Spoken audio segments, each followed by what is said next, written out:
Introduction to acting నటనకు నాంది. 3. రంగస్థలములో దిక్కులు స్టేజ్ డైరెక్షన్స్. నటులు రిహార్సల్స్ చేస్తున్నప్పుడు రంగస్థల దిక్కులు రోడ్ మ్యాప్లా ఉపయోగపడతాయి. అనేక రకాల రంగస్థలాలకు ఉన్న వివిధ పద్ధతులు, కొంత చరిత్రను తెలుసుకుందాం. మీరు ఇతరులకు ఎవరైనా కోరిన చోటకు వెళ్ళడానికి ఉత్తరం, దక్షిణం, తూర్పు, పడమర వీధి పేర్లు పేర్కొనకుండా చెప్పవలసిన వచ్చిందనుకోండి, సరైన చోటుకు పంపడం అసాధ్యం. రంగస్థలం మీద ఉన్నప్పుడు చాలామంది నటులు ఇటువంటి సమస్యకు గురైనారై ఉంటారు. ఇతరులకు డైరెక్షన్స్ చెప్పేటప్పుడు కష్టం కలిగే ప్రతి ఒక్కరికి అనుభవంలోకి రాకమానదు. అతి సాధారణమైన సమస్య ఇద్దరు వ్యక్తులు బరువైన ఒకే వస్తువు మోస్తున్నప్పుడు ఎదురవుతుంది. ఎప్పుడూ ఒకతను ఆజ్ఞలు జారీ చేయటానికి ప్రయత్నిస్తాడు.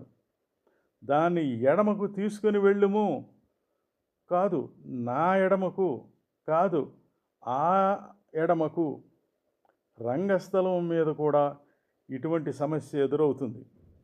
రంగస్థలం మీద అనేక మంది నటులు అనేక వైపులకు తిరిగి ఉండగా, వారికి అభిముఖముగా ఉన్న దర్శకుడు ఉండగా, ఎవరు ఎడమ అని కుడని చెప్పాలి?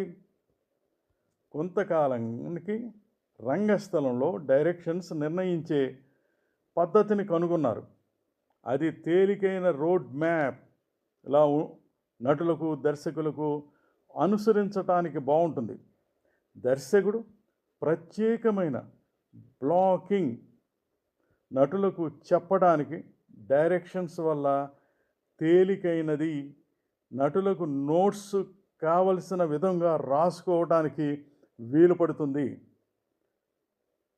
ప్రదర్శకునికి స్టేజ్ డైరెక్షన్ తెలియకపోతే దర్శకులు, నటులు ఇటువంటి వాళ్లకు ఆదేశాలు ఇవ్వటానికి తల ప్రాణం తోక్కొస్తుంది.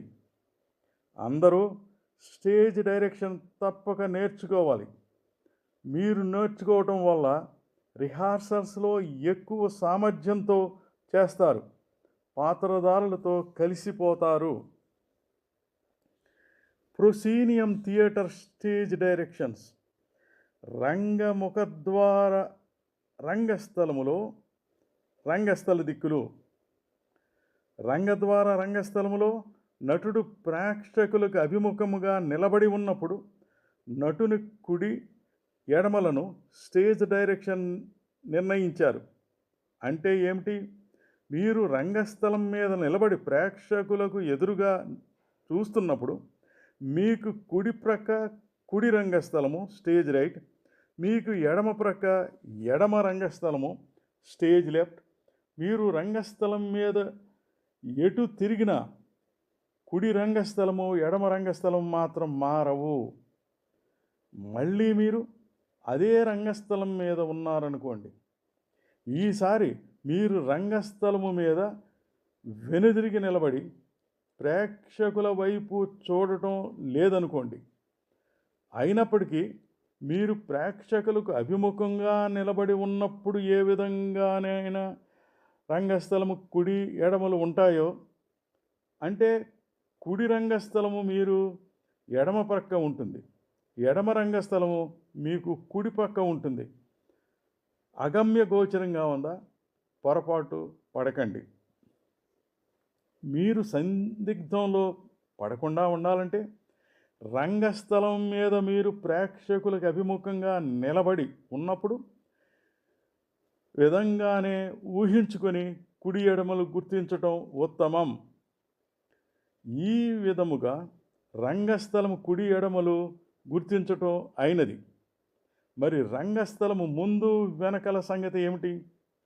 వీటికి రంగస్థలము కుడి ఎడమల్లా సందిగ్ధంలో పడక్కర్లేదు.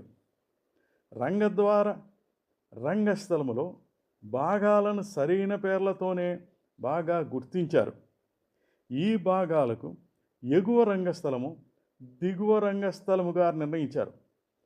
రంగస్థలము ముందు వెనక అనకుండా ఎందుకు ఎగువ రంగస్థలం అప్ స్టేజ్, దిగువ రంగస్థలం డౌన్ స్టేజ్గా నిర్ణయించారు? దీని దాపు చాలా సంవత్సరాల నాటి నాటరంగ చరిత్రలోంచి వచ్చింది. అన్ని రంగస్థల భాగాల్లో ప్రదర్శకులు కనిపించాలని వందల సంవత్సరాల క్రితం ఏటవాలుగా ఉన్న రంగస్థలం మీద నాటక ప్రదర్శనలు ఇచ్చేవారు. ఈ ఏటవాలుగా ఉన్న రంగస్థలమును ర్యాక్డ్ స్టేజ్ అందరు. ఇప్పుడు కూడా ర్యాక్డ్ స్టేజ్ వాడుతున్నారు. దృష్టి రేఖలు, సైట్ లైన్స్ బాగుండాలని అమెరికాలో బ్రాడ్వే నాటక ప్రదర్శనలకు సెట్స్ని ర్యాక్స్ మీదనే నిర్మిస్తారు. గొప్ప రష్యన్ బ్యాలే రంగస్థలం కూడా వందల సంవత్సరాల నుంచి ఇప్పటి వరకు ర్యాక్డ్ స్టేజెస్ వాడుతున్నారు. ర్యాక్డ్ స్టేజ్ మీద మీరు ప్రేక్షకులకు దూరంగా వెళుతున్న కొద్దీ మీరు ఎత్తుకు లేక ఎగువకు వెళ్తారు. ప్రేక్షకులకు దగ్గర అవుతున్న కొద్దీ ర్యాంప్ మీద క్రిందికి లేదా దిగువకు వస్తున్నట్లు ఉంటుంది. అందుకే ఎగువ రంగస్థలం అప్ స్టేజ్, దిగువ రంగస్థలం డౌన్ స్టేజ్ అని నిర్ణయించారు. చాలామంది నటులు ఈ పదాలకు సందిగ్ధంలో పడతారు. అలా కాకూడదంటే రంగస్థలం ఒక పెద్ద ర్యాంపుగాను, ప్రేక్షకులకు దగ్గరగా ఉన్నది దిగువగాను, ప్రేక్షకులకు దూరముగా ఉన్నది ఎగువగా ఉన్నట్లు ఊహించుకోవాలి. బాగానే ఉంది. రంగస్థలము చివరి భాగాలన్నీ గుర్తించము. ఇంకొక తేలికైన భాగము వదిలిపెట్టాం. అది మధ్య రంగస్థలము, సెంటర్ స్టేజ్. దాన్ని మధ్య రంగస్థలము, సెంటర్ స్టేజ్ అందరూ. దీన్ని వివరించవలసిన పని లేదు. సంతోషం. మనం నేర్చుకున్నవి 5 దిక్కులు. ఎగువ రంగస్థలం అప్ స్టేజ్, దిగువ రంగస్థలం డౌన్ స్టేజ్, కుడి రంగస్థలం స్టేజ్ రైట్, ఎడమ రంగస్థలం స్టేజ్ లెఫ్ట్, మధ్య రంగస్థలం సెంటర్ స్టేజ్. వీటి ద్వారా రంగస్థల భాగములను అంటే రంగద్వార రంగస్థలము, ప్రొసీనియం థియేటర్లో రంగస్థల దిక్కులు, స్టేజ్ డైరెక్షన్ నిక్కచ్చిగా గుర్తించవచ్చును. మీరు నటుడుగా రంగద్వార రంగస్థలం, ప్రొసీనియం థియేటర్ మీదనే మీకు అనుభవం ఉంటుంది కాబట్టి అవి మీకు ఎంతగానో ఉపయోగపడతాయి. అయినప్పటికీ ఇతర రంగస్థలాల్లో విధానాలను తెలుసుకోవటం తెలివైన పని.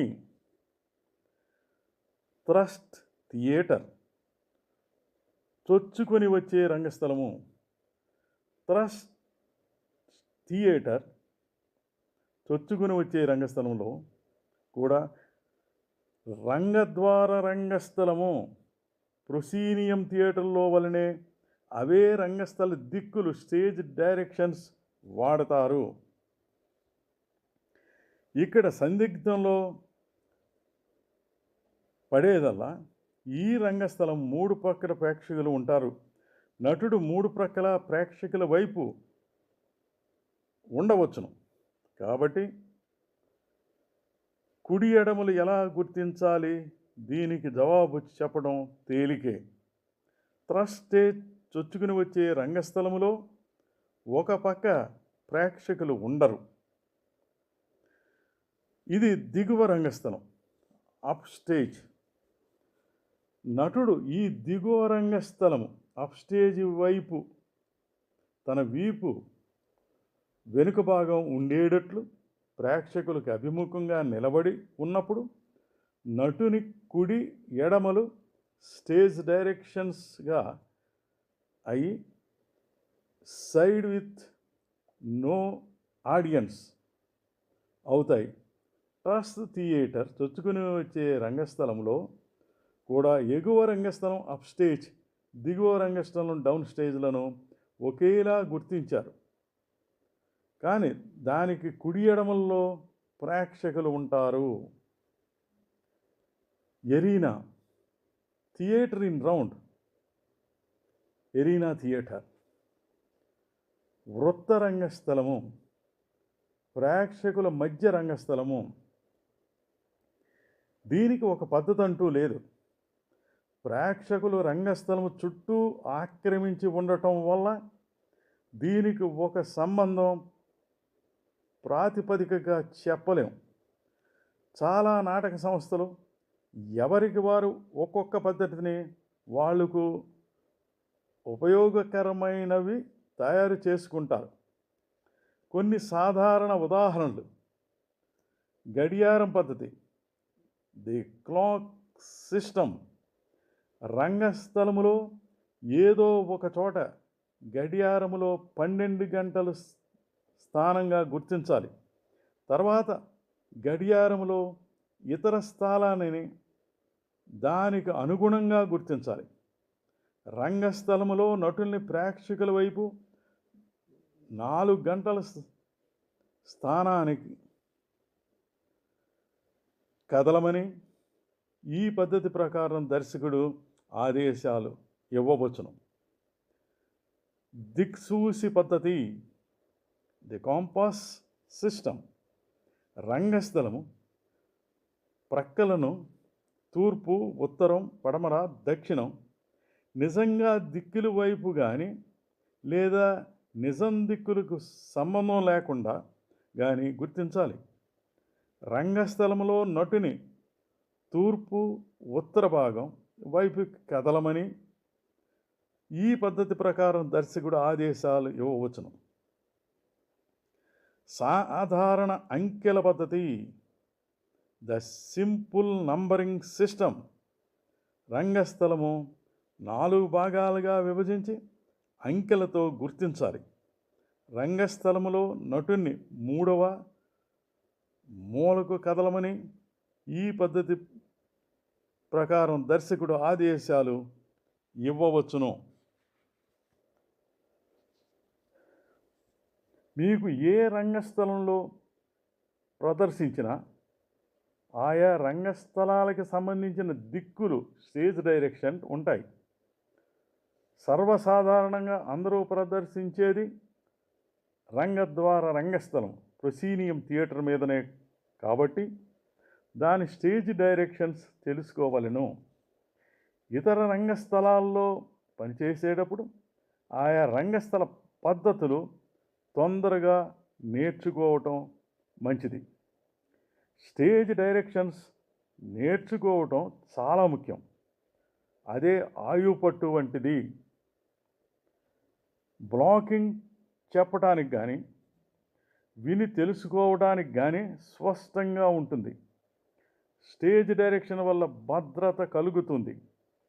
సెట్లో ఏ వస్తువైనా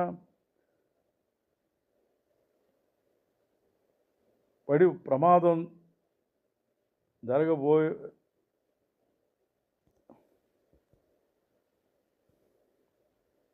సెట్లో ఏదైనా పడి ప్రమాదం జరగబోయే ముందు స్టేజ్ డైరెక్షన్ ఇవ్వడం వల్ల సురక్షితంగా తప్పించుకోవచ్చును. నటులకు సుఖముగా ఉంటుంది.